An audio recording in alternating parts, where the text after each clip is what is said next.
On the last video, I talked about the financial inventory piece of your nut. And what your nut basically is, it's the minimum amount of money that you need at the end of each month to survive.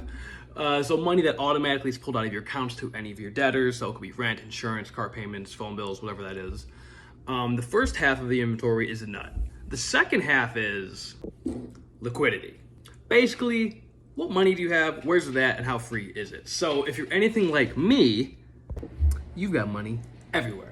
So I did some digging and I found that I had 2 checking accounts at 2 banks, 3 saving accounts, all different, an online checking account that has folders, which means money goes in, it's disseminated to different places, 2 business checking accounts, and like $3,000 in cash.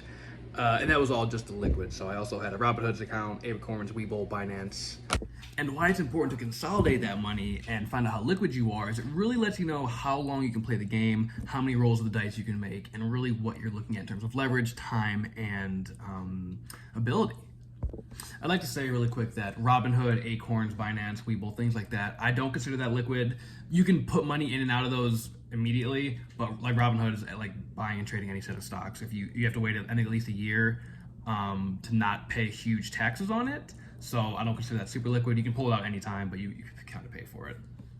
You need to know exactly how much money you have available. So say the number is 20,000, and you know that your your nut is 2K. So that means at the best case scenario, you've got 10 months. But knowing your nut and how liquid you are allows you to know what time frame you're playing the game in. If you think you've only got $5,000 in your bank accounts and you know rent's 2K, you're like, gosh, I've only got 2.5 months to make something shake and to replace that money coming in versus out.